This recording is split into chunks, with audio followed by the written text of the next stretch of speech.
Good evening, ladies and gentlemen, councillors. Just some simple housekeeping. Good evening. I just want to run through some housekeeping rules. I'll repeat myself somewhere. Yeah. Can I request that mobile phones are either set to silent or switched off for the duration of the meeting? I understand the chair of Northampton will happily accept a donation to his charity if it should go off in the meeting. I will introduce all speakers by name. That will be members, officers, public speakers prior to them speaking. The protocol for public participation and the rules of debate are as followed, and as chair, my rulings are final. The officer introduction update, officer report presentation, speakers in order present on my list, members debate. I will then restate the recommendation to be voted on. I will seek a proposal and second of the recommendation.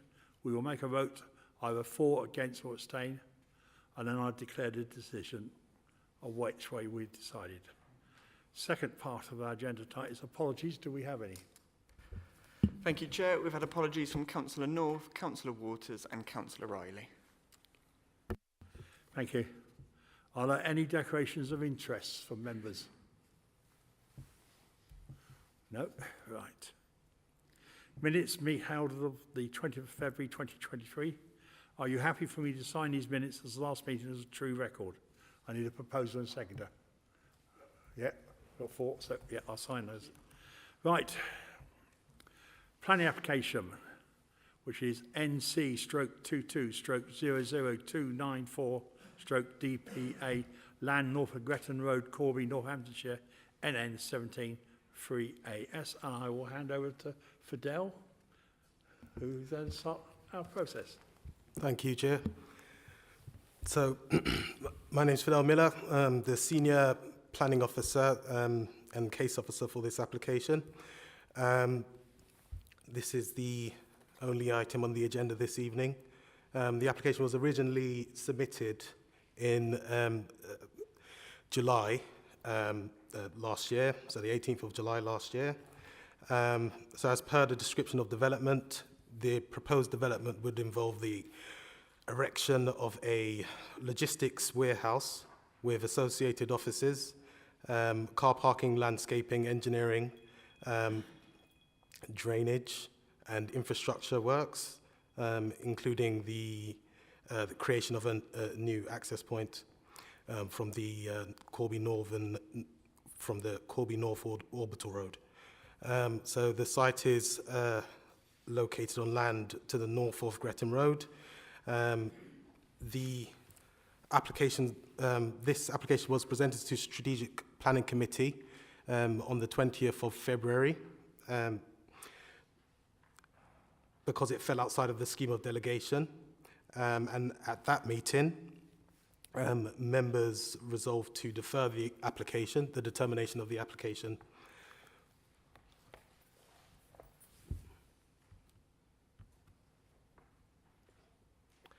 So the reasons for deferral were for the these are essentially the reasons for deferral. So for further consideration of screening of the development on its eastern and southeastern boundaries, in further investigation into an indicative alternative layout where the car park and main entrance are located towards the eastern edge of the application site, and then clarification in relation to biodiversity to ensure that an adequate level of biodiversity net gain in association with the proposed development is being achieved, and how that relates to policy and legislation. So just to clarify, so essentially, members asked for further screening, along those eastern and southeastern boundaries, and the changes that were made include removal of 13 HGV trailer bays from the southeastern corner. The hard surfaced and proposed building itself has been shifted 3 meters to the west. There's been an increase in the level of bunding and 70% more trees. And then members also asked to explore alternative layouts, an alternative layout where the car park is located to the eastern section of the site. And what the action that followed that request was just the creation of an indicative layout plan, which was tested and considered the least desirable layout, and the proposed plan produced as a result of this that exercise has roundly been considered the more desirable option. And then in relation to the clarification in respect to biodiversity net gain, so what's being tabled now is a reduction of on-site net loss in habitat units from previously minus 6.53 units to now the figure of minus 5.03. The on-site percentage of change plus off-site surplus within the red and blue line boundaries has also seen a reduction from minus 21.12% to minus 16.28%. And then is also a definitive figure in terms of the off-site net gain.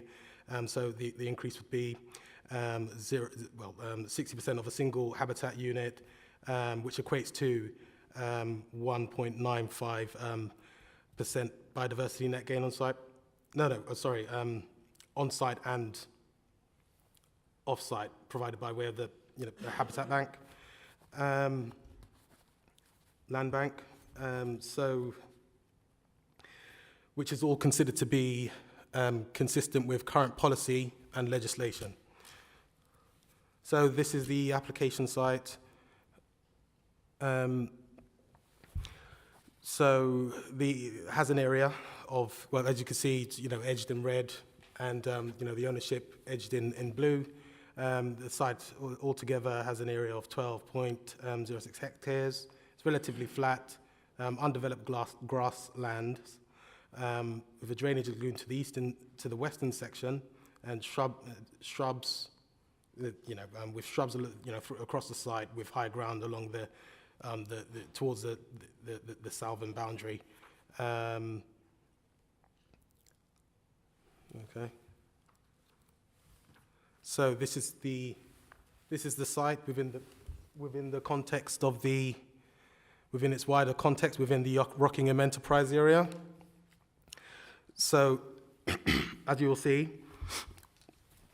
so it's an allocated site for commercial use, and as you can see from the diagram on the right, the yellow sections sort of indicate the commercial uses surrounding the application site. The application site itself is just red here, and then the residential element, which forms part of Zone 1 of Prize Hall, is just there in green. So that just sort of sets the context in terms of the surrounding land uses.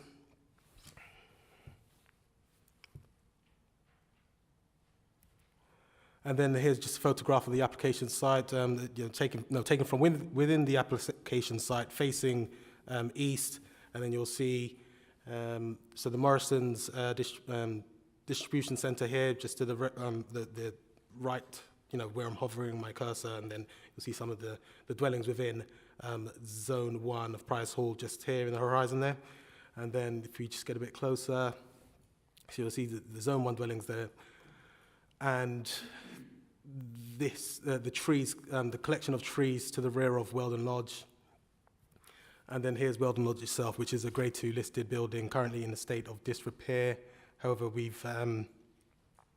applicant has agreed to planning obligations pursuant to the restoration of the building, and our conservation officer has recently agreed that the schedule of works are acceptable. And then so here's the proposed development. So it's not immediately clear, the differences, but it will unfold as we go through the remaining slides. So an acoustic fence has been introduced where I'm hovering my cursor. There's further bunding, and then where I'm hovering, this section here, where I'm hovering my cursor, is where 13 HGV trailer bays were removed or relocated to the northern section of the site. The entire building and the hard standing area, or the hard surfaced area, has been shifted 3 meters. And then there's also 1,985 additional, well, trees altogether, which is a 70% increase over the 620 that was previously proposed.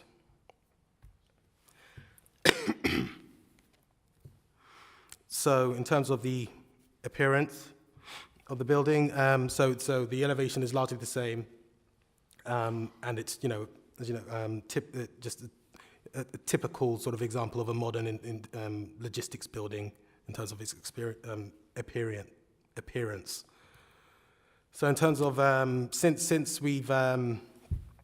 the scheme was deferred, as you know, we've received revised plans, which we've consulted on, and so internally and externally. So here they're summarised here.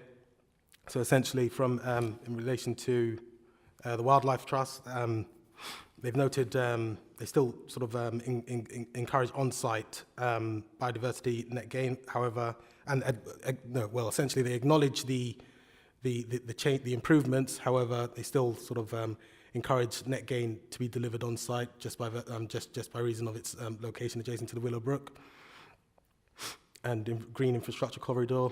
However, they've recommended 2 conditions to control to sort of mitigate the impact that they've identified, and so that's sort of been reviewed by our ecologist, who has not raised any concerns and is satisfied that the conditions are relating to biodiversity net gain are fair and achievable. In relation to noise pollution, so in terms of internal consultation response representations from Weldon Parish Council, the Prize Hall, amenity residents association, and residents in general. The responses are summarised here. So in terms of noise pollution, obviously the noise acoustic barrier has been introduced, and in respect to loss of wildlife, well, while it's acknowledged that what would be lost in terms of biodiversity has been would be difficult to replace on a like-for-like basis, the off-site biodiversity units would provide would sort of well, are considered to be a suitable sort of measure in this instance, considering the exercises that have been carried out to seek efficiencies on site, and that's consistent with our policy and legislation. So in relation to air pollution, our environmental health officers have raised no concerns in relation to that. In relation to there was a representation in relation to, there was a point made in relation to the combined impact of the Shelton Road incinerator, and just sort of suggesting that the cumulative impact of this development and that development should be considered. However, obviously that's a separate application which hasn't been implemented, and in any event, the impacts of that development, just by virtue of its nature, will be dealt with via environmental permits issued by the Environment Agency. So it's been managed, the impacts of that development has been managed separately and suitably. And then just in relation to in terms of increased traffic, the LHA have not raised any objections in relation to that. In terms of light pollution at night, the environmental health have not raised any objections to that or any concerns. There's no objection in relation to light pollution from the environmental health officers. And then in respect to its size and proximity to residents or the residential areas rather, So while it's acknowledged that, you know, there will be, you know, some impact on neighbours, you know, it's considered that the you know, the increased mitigation, well, you know, originally it was considered that that impact would be within acceptable tolerances, but now, you know, the increased mitigation in terms of screening and the slight separation distance, and just the softening of that boundary treatment by virtue of the increased, you know, trees and planting, it's considered to be, you know, further mitigation, and also consideration should be given. What has to be considered is the site's commercial allocation. And then in respect to being out of character with the surrounding area, so as you know, the previous slide showed, you know, obviously, well, the site is, you know, allocated for commercial, but in any event, you know, there's clearly a mix in terms of the types of uses within the area, and obviously there's further, you know, mitigation to sort of, you know, sort of address those concerns. So this was the original scheme presented on the 20th of February. So, as you see, there's less, there's less sort of interventions along the eastern boundary, and then this this row of HGV trailer bays goes right up to the edge. So this is, and then as part of exploring, you know, an alternative layout, this indicative plan was produced. So as part of that investigation into the feasibility of an alternative layout. So as you can see, it involves relocating the car parking area to the eastern edge of the site, along with the main office and staff entrance. So to achieve this, well, to achieve, so these interventions have, this was explored to sort of achieve an increased separation distance, which has, you know, which is clearly has been, would be achieved just by,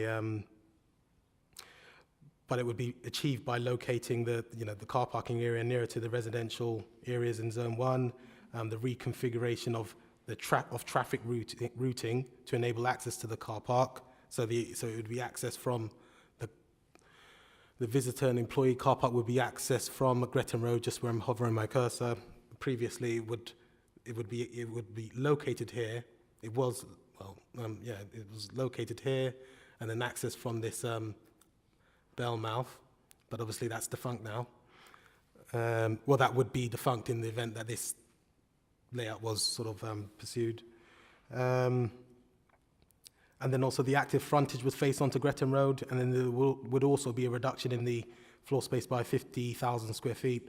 So in terms of the vehicular access point being cited from Gretton Road, you know, this would be, in this sort of scenario, this would be necessary because it wouldn't be, you know, possible to have to maintain or retain the same access from the west of the site, and have the employees and visitors sort of share the service yard with the HGVs, which would invariably result in conflicts between those two different types of traffic.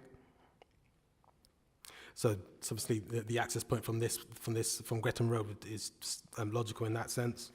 However, as a result of so this layout fails just by reason of you know, the increased vehicular movement closer to residents along along Gretton Road, and also a similar or enhanced level of bunding and screening cannot be provided just by virtue of by reason of the siting of the car park. You know, in the space where the bunding would be, and also the need for you know, sight lines and to the car park to be maintained. So essentially, you know, the layout would it would fail because, you know, it would result in increased perceived light pollution, perceived reductions in air quality and perceived loss of privacy just by reason of the window openings to the main frontage, just facing onto the residential areas. So these, those concerns are shared with our internal consultees, and so our environmental health officers have noted that the indicative plan is the least desirable option, just by reason of the noise from noise control perspectives, just because people people themselves are noise sources. So especially at night, people driving in and getting into their cars and out of their cars, and potentially even playing music, is a noise source in itself. So so in that context, the environmental health services did were not satisfied with objected, and then the LHA, so highways, also object to this arrangement, just due to the non-compliance with technical highway standards, the shared access with Weldon Lodge, and the increased vehicular movement along Gretton Road, along with the removal of, it would also require the removal of a tree as well. So for those reasons, it was just considered that. So overall, while the scheme would, while this layout would achieve a greater separation distance, it would be at the detriment of residents. So this is the proposed layout that's has been arrived at, as a result of those, that sort of testing the alternative layout. So you see, it's the orange line. The orange outline just shows where the hard surfaced area was. So you can see that's quite a considerable setback in terms of the removal of those 13 spaces. And then you could also see that the acoustic boundary, this black line here, and then the further bunding, which allows for, further bunding and more trees as well. 70% more trees.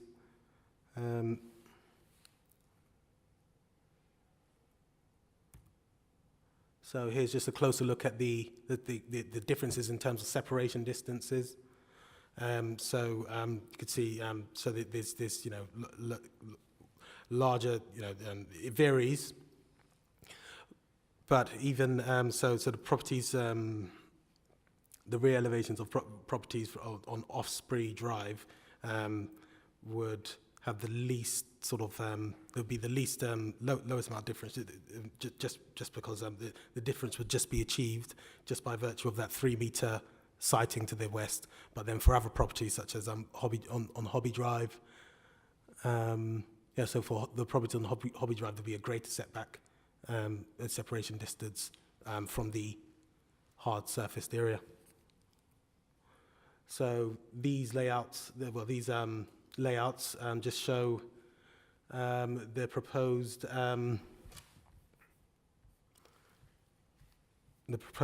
level of planting. So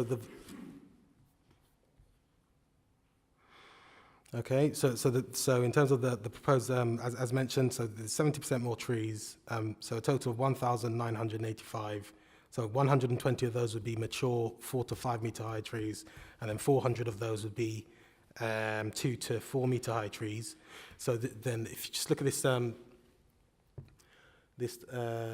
the hatched, the vertical lined hatched area just here on the left, on the image on the left, that shows the location of the 4 to 5 meter high trees, and then where I'm hovering my cursor here, that just shows the location of the 2 to the semi-mature trees. So that contrasts with the proposed, the previous scheme where there was 620 trees, and only 279 of those would be mature, semi-mature, and then the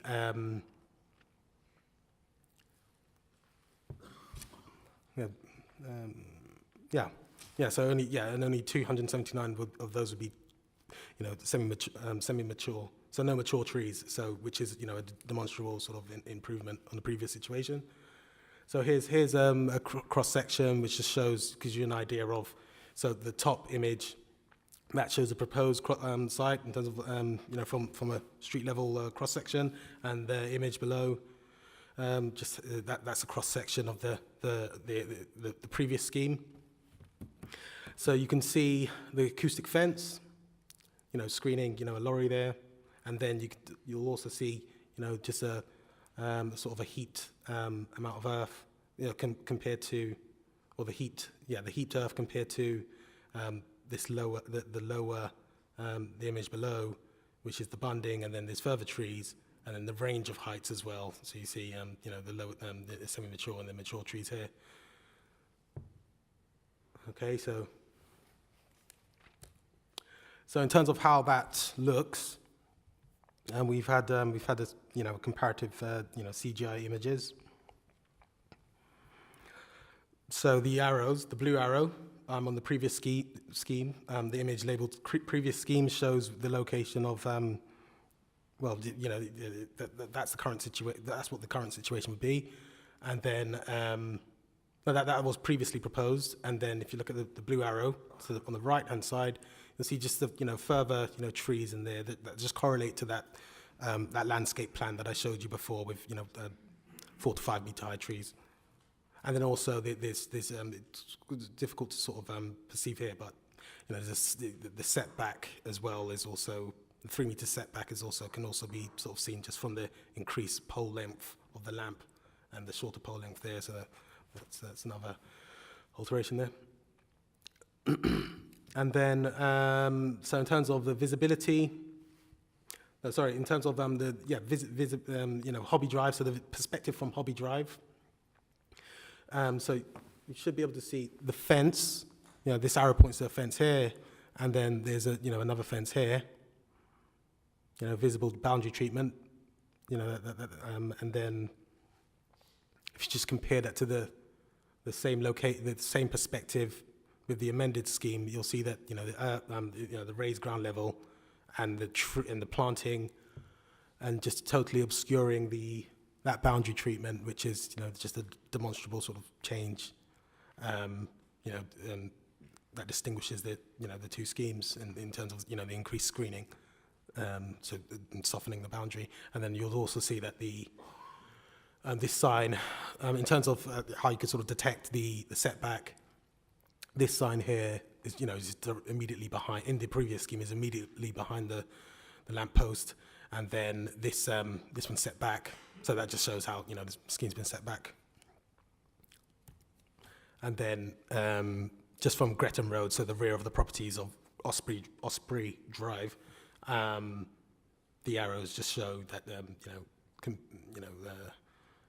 there's less dense woodland behind this group of trees, and then there's not literally nothing there, but then the density increases, and then you have some trees above that outbuilding associated with Weldon Lodge. So all of those amendments, all of those changes have enabled the following efficiencies in terms of biodiversity net gain.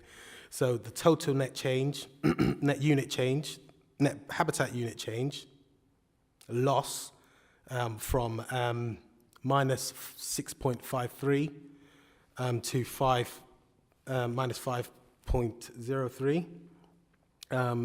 A total on-site net change plus off-site surplus within the red and blue line boundaries. It's been reduced from minus 2.12% to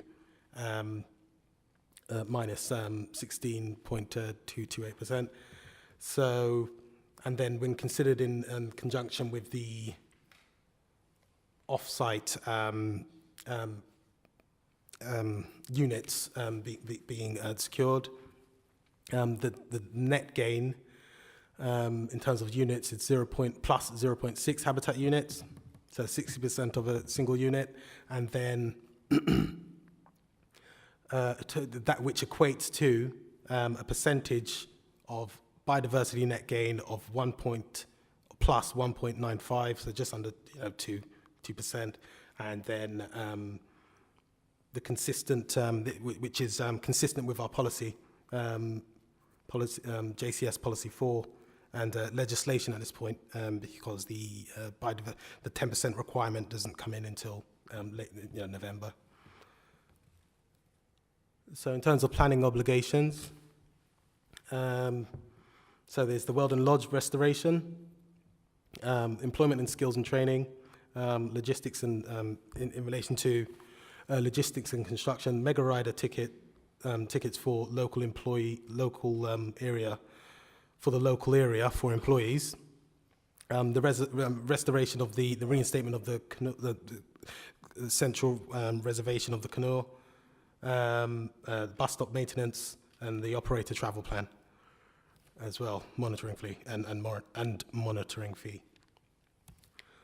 So just to recap then, so what members asked for previously was just further screening on the eastern and southern boundaries, which you'll see has been incorporated into the revised scheme, just by virtue of the removal of those HGV bays, the repositioning of the hard surfaced area, and the building 3 meters to the west, the increased bunding, 70% more trees, and then the acoustic fence. And then in terms of the in terms of exploring an alternative layout, members will see that has been seriously looked at, and it's been roundly sort of the consensus is amongst officers the applicant project team as well, that it's the least desirable layout, and the proposed scheme does which has informed the scheme that's tabled before members for consideration this evening.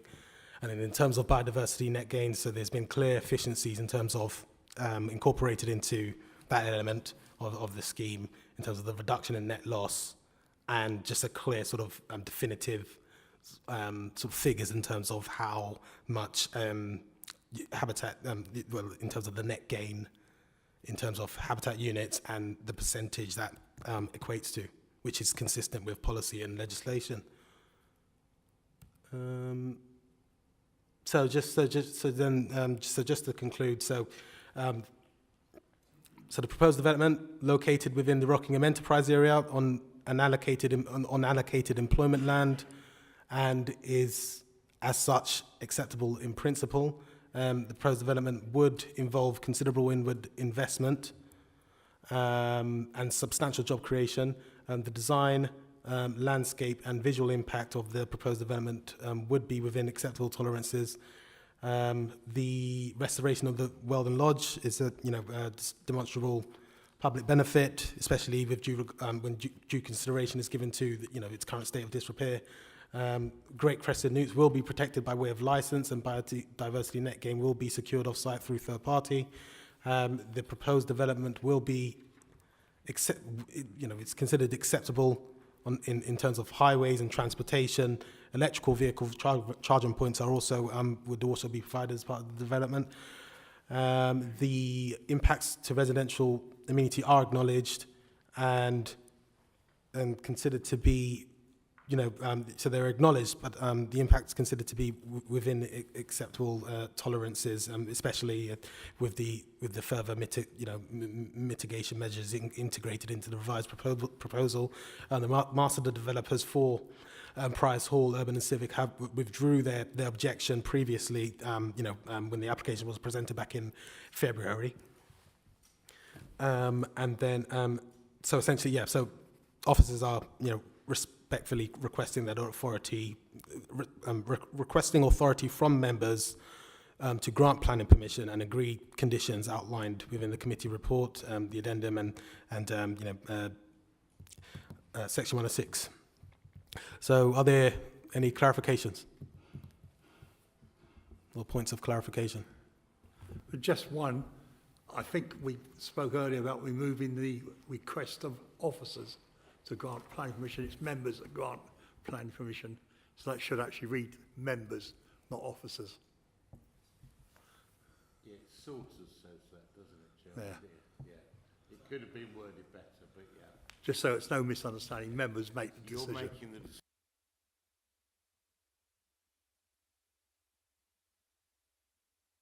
Any other points of clarification before I go to the speakers? Councillor Best. Yeah, sorry, that slide you had up before, which had the three main criticisms on. The middle, and it doesn't matter. The middle one was about the revised site layout, and you say you tested it and decided it will be not in the interest of the residents to adopt the revised layout.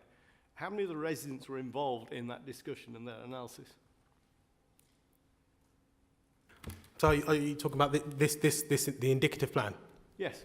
So from our perspective, we consulted and we received representations and some objected to it.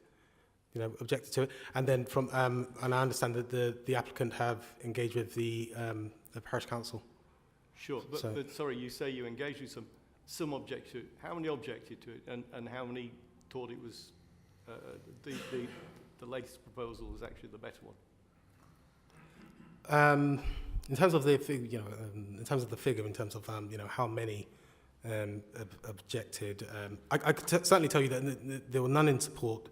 There was one that mentioned that that they'd like.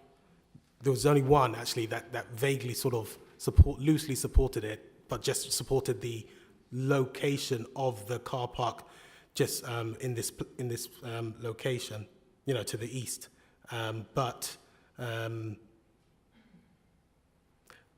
Just to achieve the greater separation distance. To be honest, that was a representation from the Prize Hall Residents Association that just mentioned that the. Okay, so not an individual, but somebody. Not an individual, but they Okay. represent the Right. residents. Okay, thanks. Oh, Right.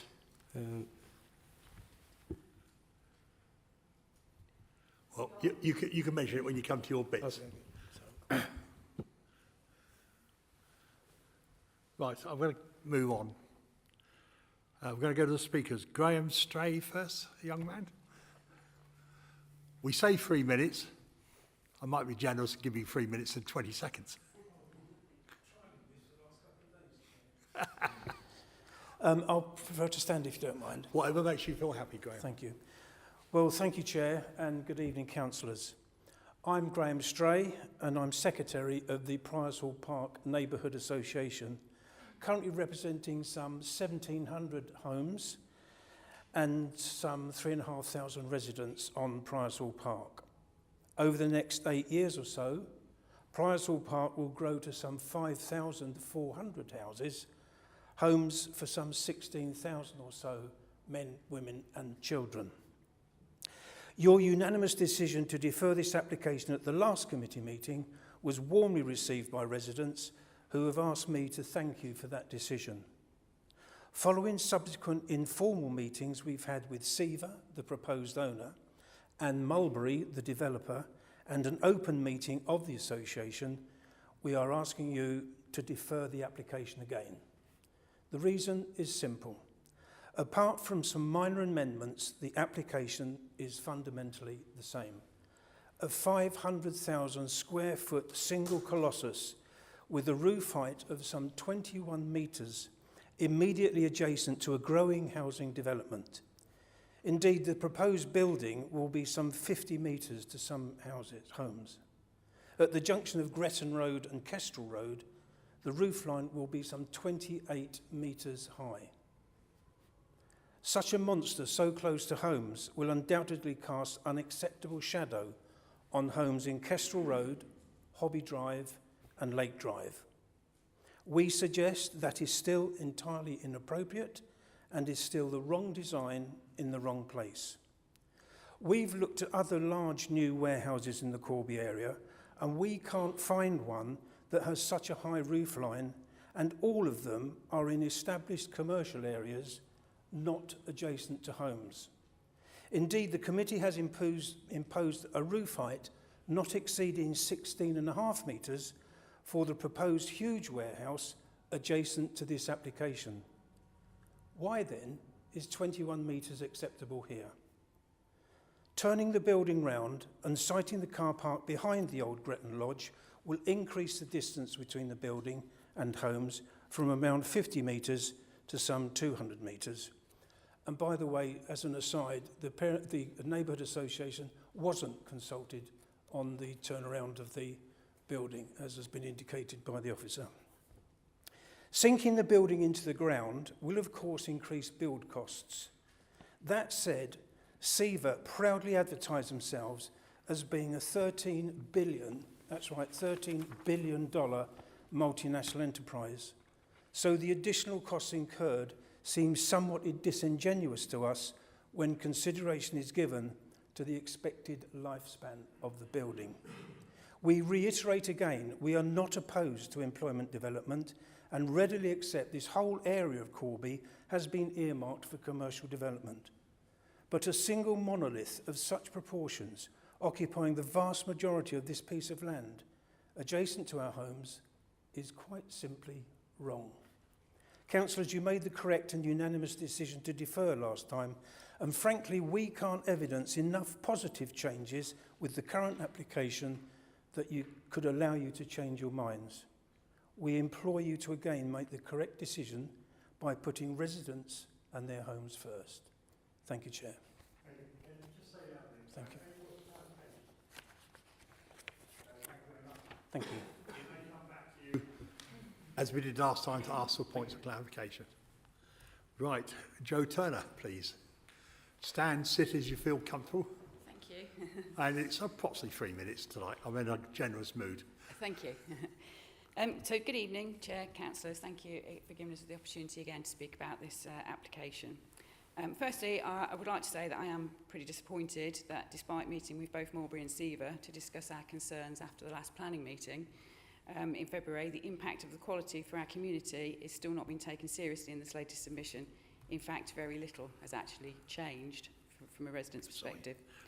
So again, to put this into context, this building is the equivalent of stacking 5 two-storey houses on top of each other, totally dwarfing existing residential homes. It also towers more than 3 metres above the current speedway stands. So we expressed concerns about noise pollution, light pollution and the sheer scale of this 24/7 operation and the shadowing that it will cause to many houses. So none of these items have been addressed as residents, we feel, in this latest submission.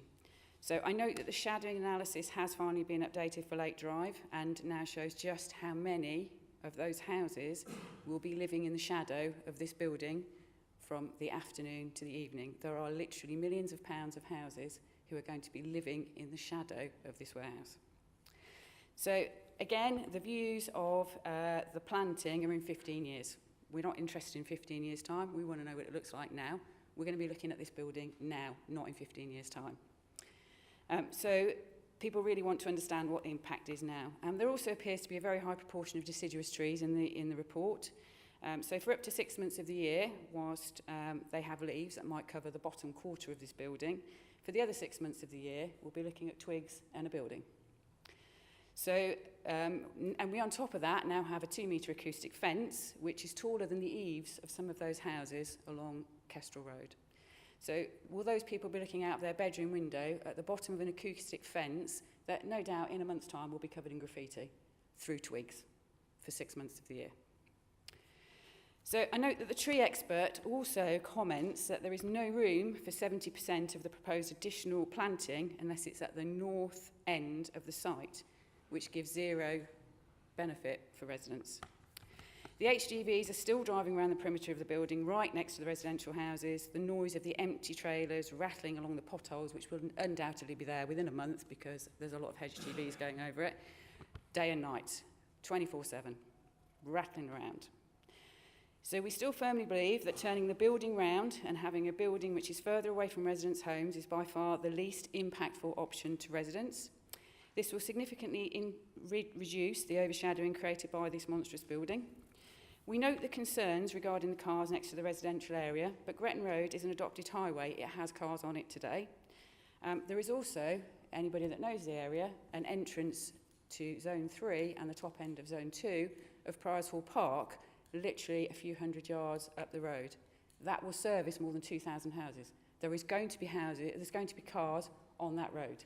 People know there's going to be cars on that road, and those cars will be electric over a shorter period of time than the HGVs. We still firmly believe that, so we note that the concerns regarding the times as well. Again, that will be 2,000 houses being serviced. People are going to come in and out, and to the point about the music. People are going to drive along that road to their houses with music playing. That's not going to be different. The impact is going to be minimal. Again, note the concerns in the acoustic report. The recalculated values say that turning it round, that it will be noisier. But actually, if you look at the report and compare the two reports, there's 1 decibel of difference only on Hobby Drive between turning that building round. 1 decibel. And if you read their previous report, that 1 decibel is stated as being negligible. So I'm not sure why that increase in noise is now not negligible in the second report. 1 decibel of difference only on Hobby Drive. The most noted impact of turning it round is on the lodge, Receptor 5. It's an empty lodge, who cares? So alternatively, really, like we say, you know, if you can't turn it round, reduce the height of the building. That removes the issue with overshadowing. Again, you know, we say the points around the noise around the plant as well. So the plant could be sited anywhere in that, located anywhere in that building. It doesn't need to be above the office block. It could go back to the other end of the warehouse where it was originally on the original submission. Put some better insulation around it. You know, it's going to be 200 metres away. That impact is negligible from a resident's perspective. So, and just to note as well, I read in the Wildlife Trust report that they actually opposed this recommendation. So again, as residents, we're not against the development of the land, but it has to be the right size and appropriate development for this piece of land and its proximity to residential properties. So again, as residents, we are pleased asking for a deferral and proper consideration to be given to the impact and quality of the daily life of our residents. Thank you.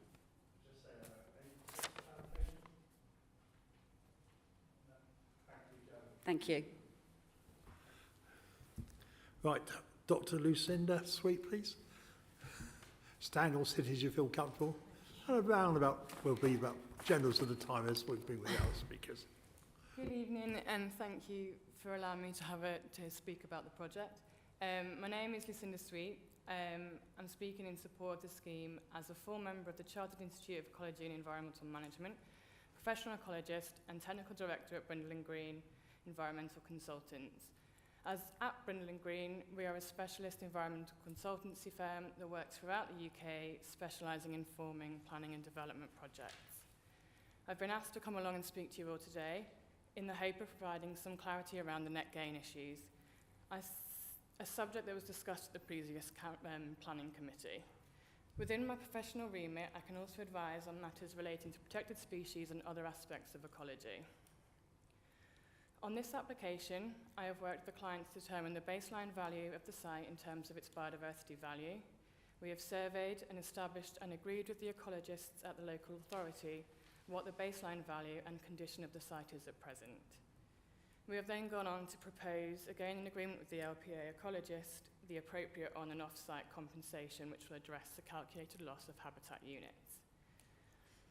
The habitats on this site are not scarce or overly valuable, and any development of this kind on allocated employment site will result in substantial habitat loss as the developer requires a certain quantity of square footage to be viable. Whilst we need off-site compensation to secure the required net gains, I would say that in my professional opinion, this scheme does more than most of its type, such as industrial units, warehouses, at actually securing significant planting and on-site habitat creation and maintaining that connectivity with the local environment. The baseline assessment found the site to be of low ecological value, pertaining to a large area of rank grassland, which will be lost to facilitate the built infrastructure of the scheme. Despite this loss, the application sees a retention enhancement of higher value grassland and scrub around the retained pond, and importantly maintains connectivity of habitat for protected species within this retained and enhanced woodland corridor to the north. The scheme would also benefit from significant proposed woodland planting along the southern boundary, in addition to a wildlife-friendly attenuation feature to the east. All of the retained and created habitat will be part of a monitoring scheme and will be conditions assessed following establishment to ensure they reach these target conditions, so they won't just be left to crumble away.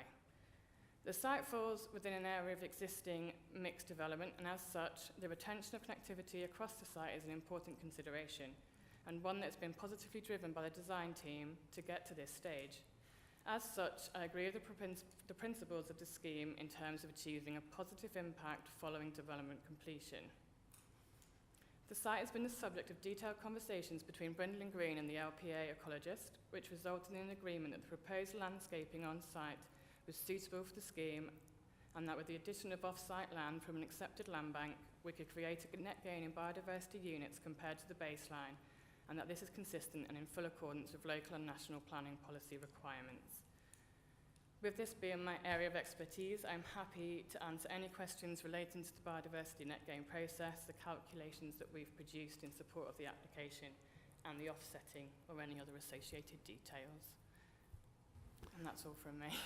Thank you. Points of clarification, councillors? Councillor DeSalle. I'll get it right one day. Don't worry, I'll be gone by then. Thank you, Chair. Hello, Lucinda. I'm actually a Corby councillor, so I'm very aware of this particular site, frequent the roads and things down, you know, sort of towards there. I've got two questions. My first one is about your point about low-value wildlife. What do you mean by low-value wildlife? I think that's my first question. And my second question is, for anybody who knows Priors Hall and knows the whole area of Priors Hall, there's a huge deer population in Priors Hall, and the people of Priors Hall who live there cherish and enjoy seeing the deer. Often they walk through past the estate and sort of into the sort of grounds further up the A43. Where will those deer go if this site is built? We didn't see any deer on the site while we were there. That doesn't mean that they're not there. Also, we're enhancing the woodland to the north, which creates and maintains that corridor with other habitats in the area, with grassland presented as well. So they will still be accommodated within the wider landscape, even if they can't be on this exact point. Can you answer the question about the low-value habitat? Because I think anybody who lives in that area, again, wouldn't think that the habitat there is of any low value. It's very precious, actually. In terms of biodiversity net gain and looking at the value of a habitat in terms of what it contains, the grassland actually on site is of low quality, so it contains a lot of low-value species, which provides a lot of cover. It provides a lot of weeds and thistles, which are of low value to nature. So a higher value site would hold a high diversity of flowering species, for example, and then it would be counted as a higher value piece of grassland. But during the assessments that we undertook, looking at the value of that grassland, it was considered to be of low ecological value in terms of what it contained botanically.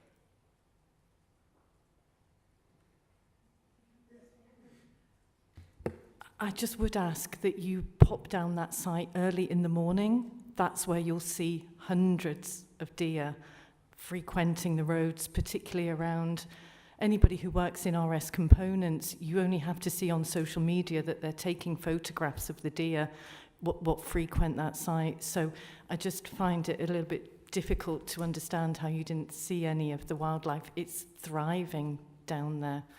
But that's all I'm going to say now. Thank you. Any other points of clarification? No, thank you very much.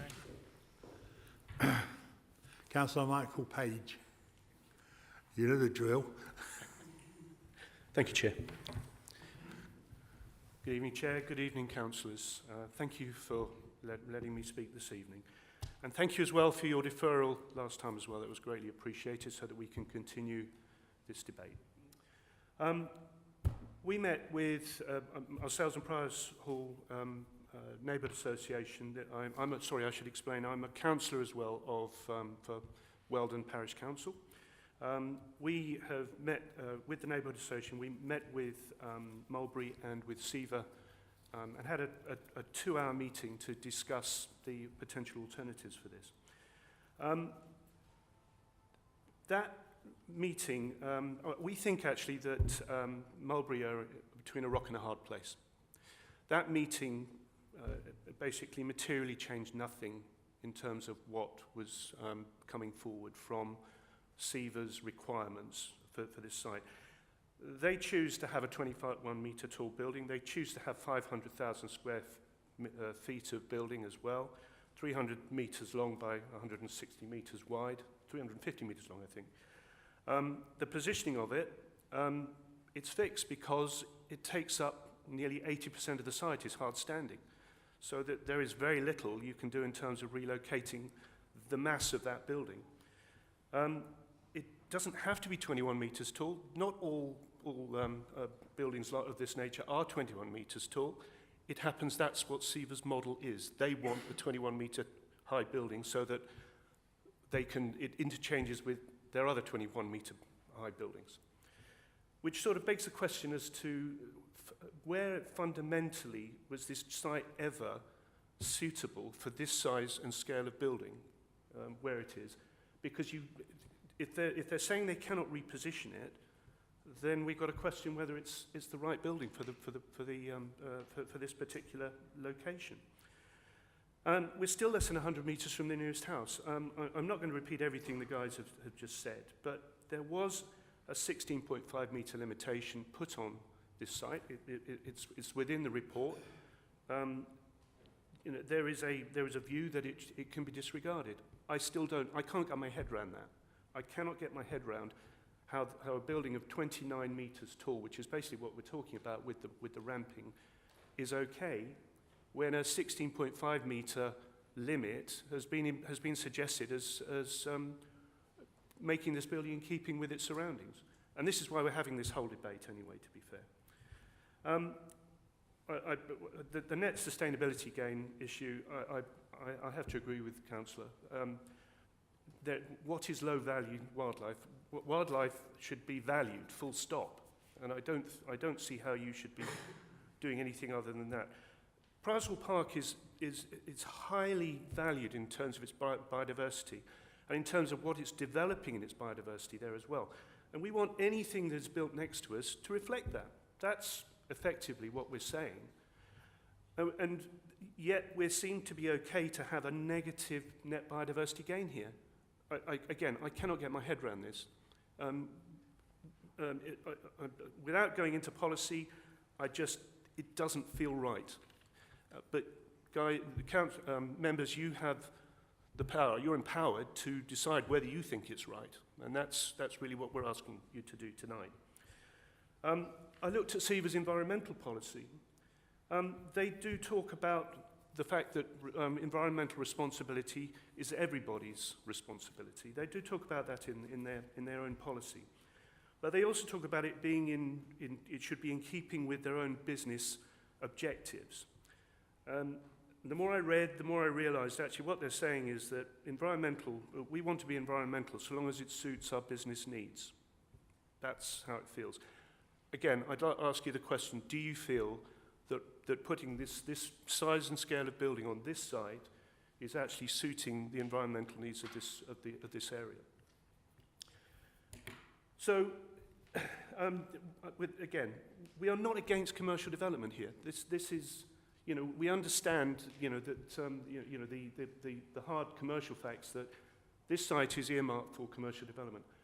We'd ask whether this is the right commercial development for this site at this time.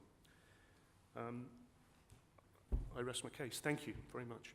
Thank you. Just stay there for a minute. Any points of clarification? No. Thank you, Michael. Thank you. Right, Tom Byrne from the applicant. You know the drill by now. Certainly do. Be a bit tolerant on time. Good evening, ladies and gentlemen, and thank you for affording me the opportunity to speak to you again this evening. Following our deferral on the 20th of February committee, we, as the applicant, have been working in partnership with the end user, Seva Logistics, to take on board the comments made. We've also engaged proactively with Weldon Parish Council, which has resulted in a few key changes to the scheme, which we hope will be reviewed positively by you all this evening. Firstly, we've reduced the area of yard space in the southeastern corner of the site and replaced it with 1,300 new trees to both improve the on-site biodiversity provision and distance from the residents. Whilst there is still a net loss on site, this has been reduced by over 20% from the scheme presented in February. An overall net gain of 1.95% will be provided via off-site enhancement within a registered land bank. This approach is fully compliant with national legislation, adopted policy, and accords with the comments of the Council's ecologist. Furthermore, in recognition of the site's relationship with Willowbrook, a green infrastructure corridor, which the DEER aforementioned have been using, we've agreed a financial contribution of £30,000 towards its enhancement. We were also asked to look at reorienting the building so that the office and car park were positioned at the eastern end of the site. We believe that this configuration, on balance, will create more issues for the Price Hall residents than it will resolve. As set out in the officer's report, concerns from both the Highway Authority and Environmental Health Officer have been raised over the suitability of the potentially reoriented layout. Whilst reorienting the building does create a further 40-metre increased separation between the residential development and our proposed development, it brings the car park and its entrance close to the sensitive receptors and negates the ability to screen the building through bunding and landscaping. Furthermore, it brings an additional 350 vehicles along Gretton Road past the houses up to 6 times a day during the shift changes. This will worsen the position for residents in terms of noise and air quality, as well as having a visual impact from the lighting in the car park and active office areas. Critically for Seva, the end user, it will reduce the building size by over 50,000 square feet, or 10%, which deems it operationally unviable for their business needs. Finally, we were asked to look at how we can improve the screening of the development along its eastern and southeastern boundaries, and in doing so, we've moved the building a further 3 metres west. We've also relocated the 13 HGV spaces from the southeastern corner of the site to the northern boundary, which, as well as increasing separation between the operational aspects of the site and residents by 41 metres, it also creates space to create and double the bund heights from 2 metres to 4 metres, fully screening the HGVs that will be operational around the building. In response to member comments, the increased bunding now also includes an acoustic fence along its entire length to provide greater screening from day one. In summary, the reorientation of the building is not viable for Seva, and our view is it is a worse solution for the residents. Instead, we've sought to increase separation as much as possible, significantly increase the bunding and screening, and in turn create an improved position in terms of on-site biodiversity. We believe we've listened to the comments of the committee and addressed them as best as possible, whilst ensuring we maintain a viable operational solution for Seva, who are bringing 699 new jobs to Corby on an allocated employment site which has been sat vacant since it was allocated in July 2016.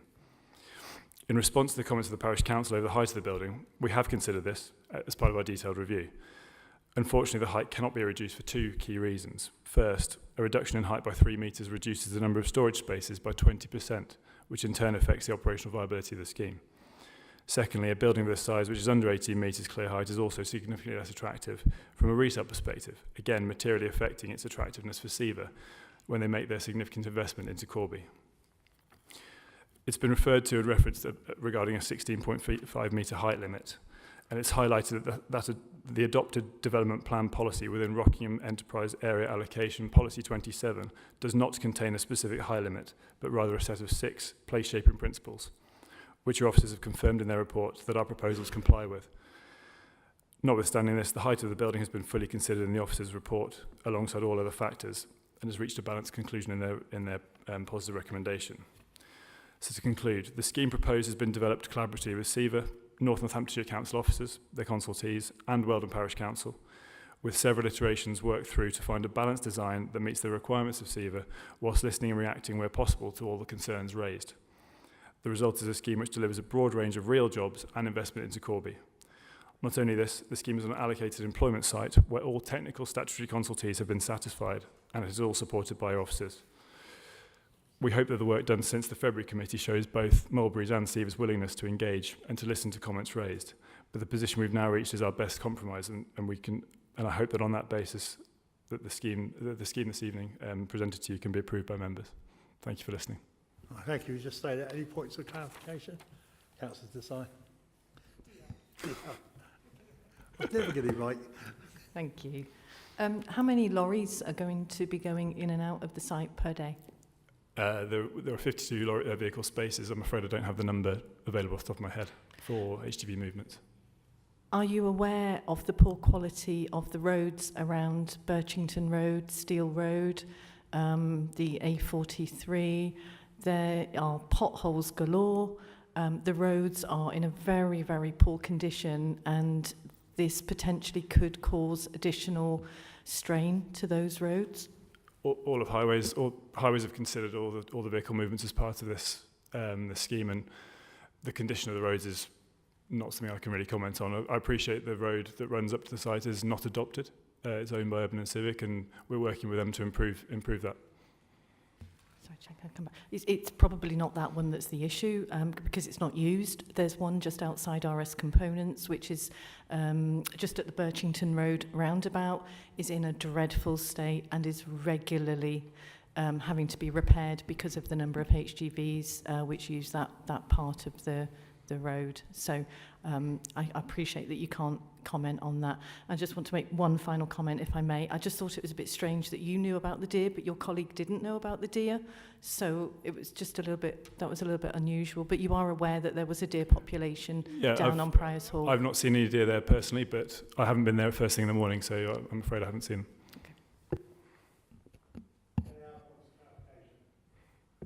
All right, thank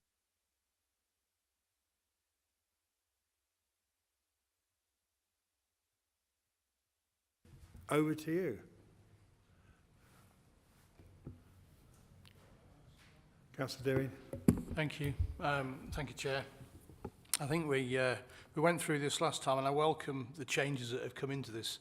Quite frankly, I said we discussed the deferment and why we'd done it, and I think that the changes that have been proposed are actually very good in consideration to what was there before. Doesn't mean that it answers everything. I would like to question the height of the building, more in respect of asking our officers whether is there a limited height for that area that's specific in the core spatial strategy or in any of the policies, and is it against any of the policies? Are we allowing it through, in other words, because of that? So there's been a bit of confusion over the height, actually. So essentially, there is the Rockingham Development Framework, which sets out an indicative height for that part of the Rockingham Enterprise area, 16.5 metres. However, that document is it's over 10 years old. However, Policy 27 does mention it, so it does have, some weight. However, we've also, considered the application in the round, so in conjunction with other policies, so alongside other policies and policy objectives, and given due regard to the mitigation measures being incorporated into the scheme. And on balance, originally, originally on balance, we arrived at the conclusion that, while the height exceeds that indicative sort of, guideline within that guidance, technical document that was referenced, that is referenced in the policy, on balance. The scheme would be, the impact in terms of its massing would be within acceptable tolerances. And then just on the point of height, so there's a few different figures in terms of the height. So it was mentioned that the building is sort of 5 times the height of a regular dwelling house, which should so that would make it, if you're saying that the regular dwelling house, the average dwelling house is around 7 to 8 meters in height. That would give the building a height of either 35 to 40 meters, which isn't the case. So the height is 21 meters, and then, you know, to account for, you know, if you take into consideration the difference in ground level, you know, 28 meters. But then, yeah, so just wanted to clarify on that point, just of some clarification on that point.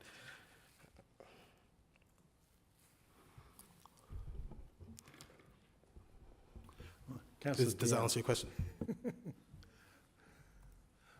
Well, if I might, Sorry. try and keep this relatively basic for me because I'm only a very basic person here.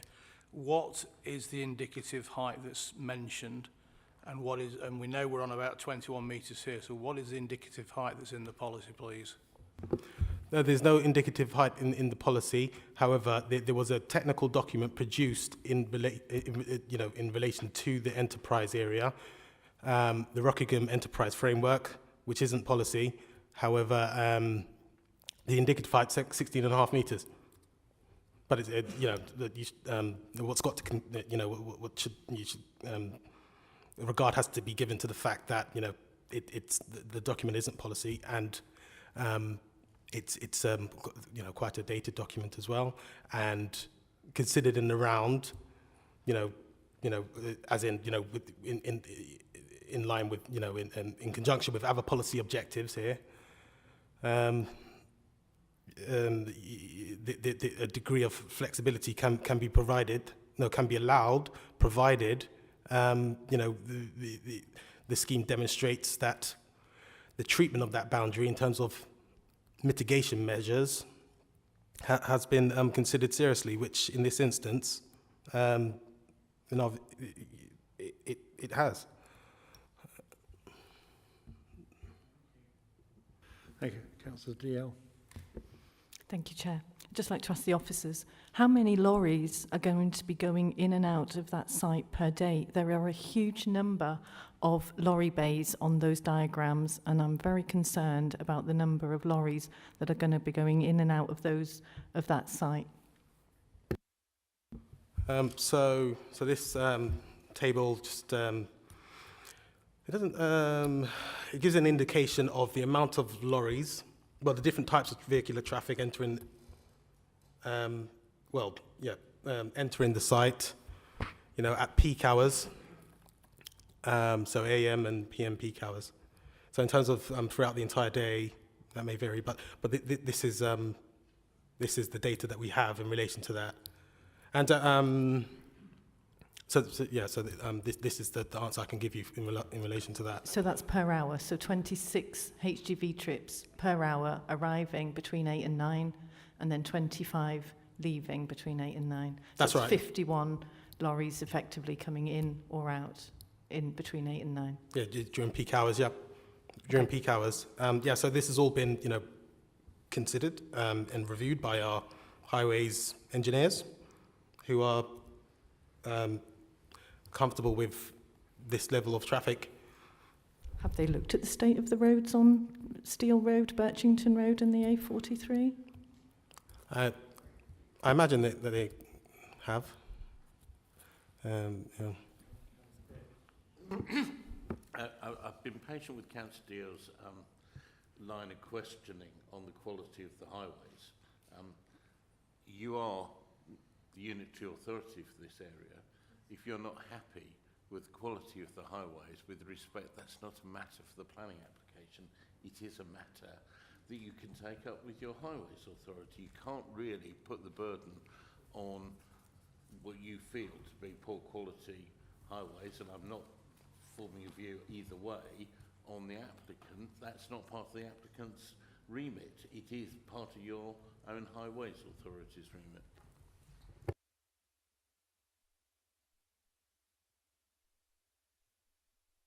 Councillor Powell, then I'll come to Councillor Best. Yes, Mr. Chairman. I did have a number of questions before this meeting, and I have spoken to officers regarding those questions, which have been answered satisfactorily. But I do have a couple of observations I'd just like to share with you. I'm not entirely clear whether there is a minimum amount given in the Joint Core Spatial Strategy for the off-site contribution we have a figure given to us of 1.95%, which seems very low. It's a great pity that we cannot achieve a 10% contribution on this site. Would an increase have a financial impact on the development? Would it make it unviable? And could we have a monetary value for the habitat units that are being proposed, I believe, of 39.39%, or units, I beg your pardon. Is it possible to have a monetary value for those?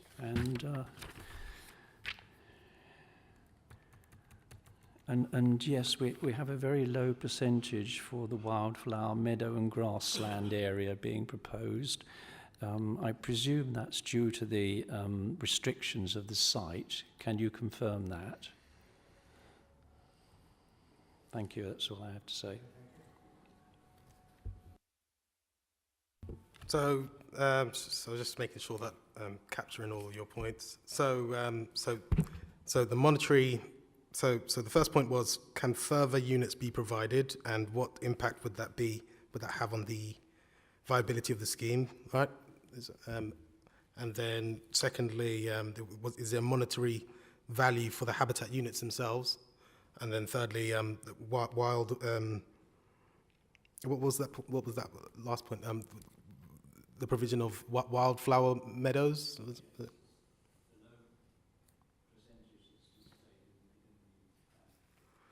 So in terms of the first point, can further units be provided? I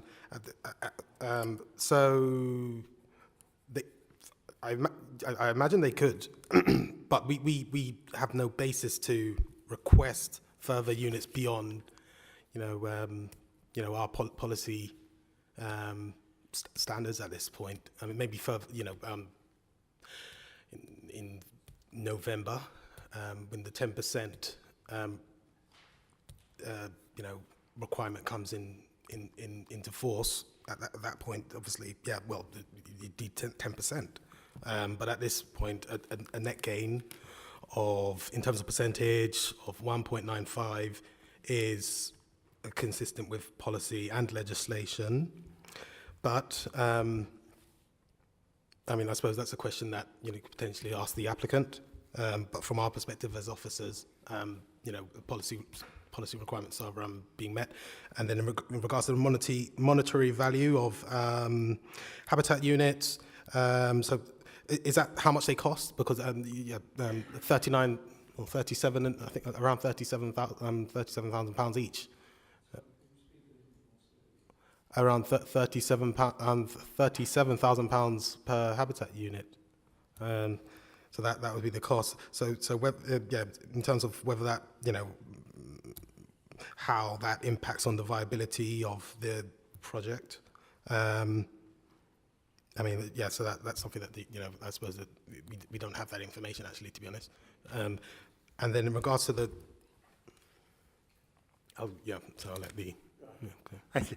I'm using Chairman's discretion to bring one of the speakers back to help answer your question, Councillor.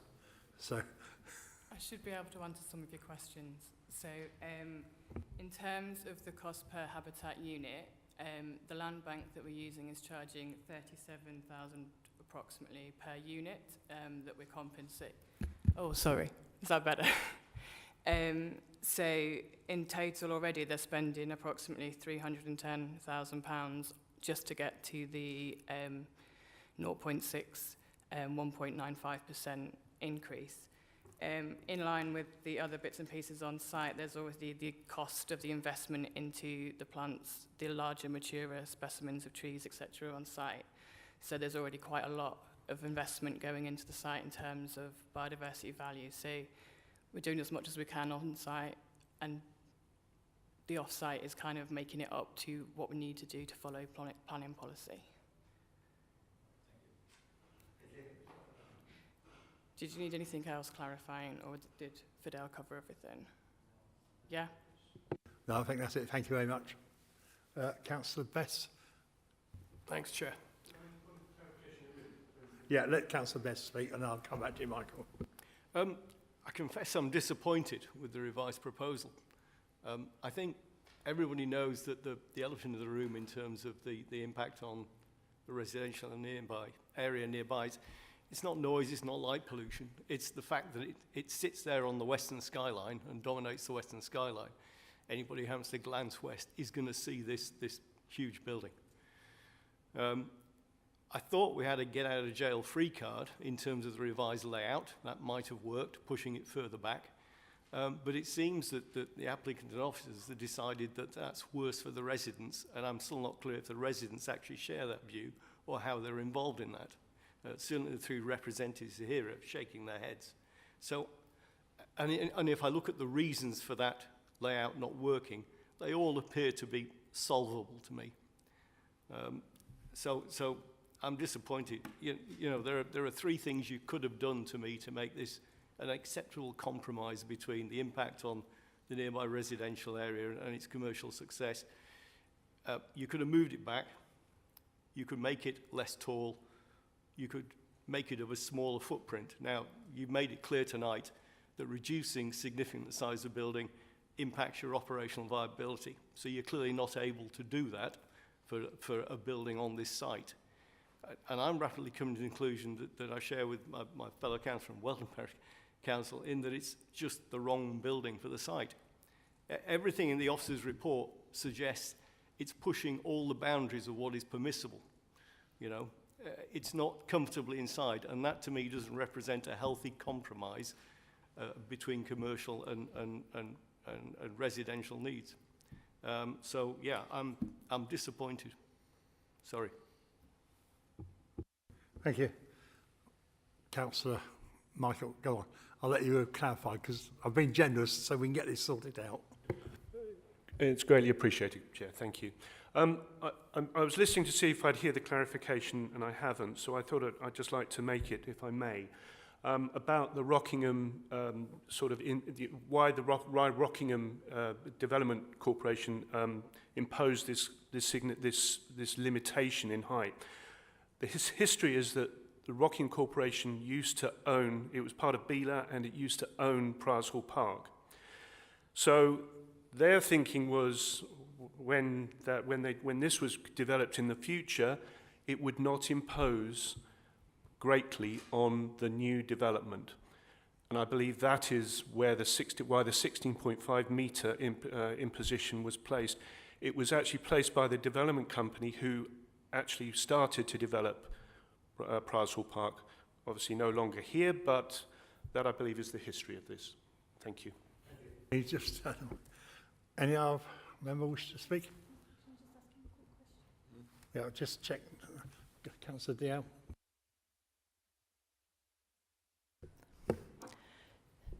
The people who live on Hobby Drive and Kestrel Drive, when they bought those properties, were they told that literally that on the other side of the road was commercial and could be built on?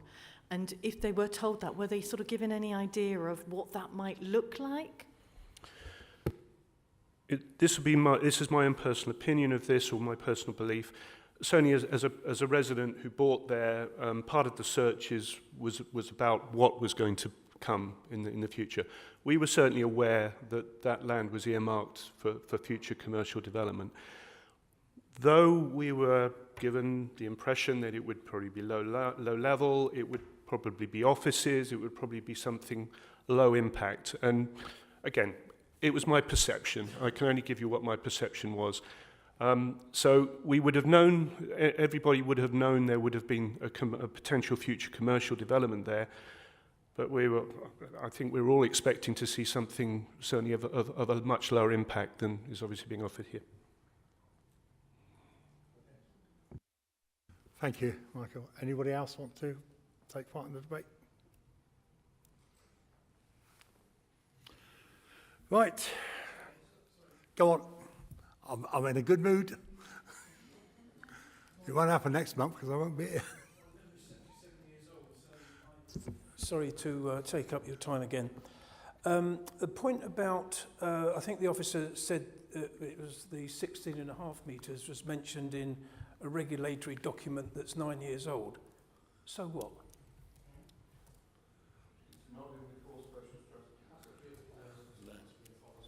But that was recommended in the documents. There's nothing to say that you shouldn't follow that. Put your mic on. That's the only document that we have that is a regulatory document, Yeah. which is the course-based strategy, and that does not include anything with regard to height for logistics regression. Okay, thank you.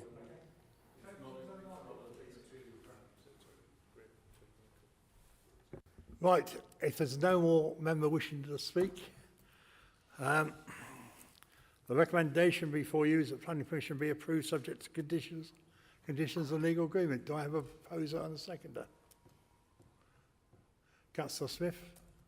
Do I have a seconder? Councillor Pell? Right, simple. Those in favour, please show. 1, 2, 3, 4. 5. I've got 5. Those against? 2. Those abstaining? The chair abstains. Therefore, planning permission is approved.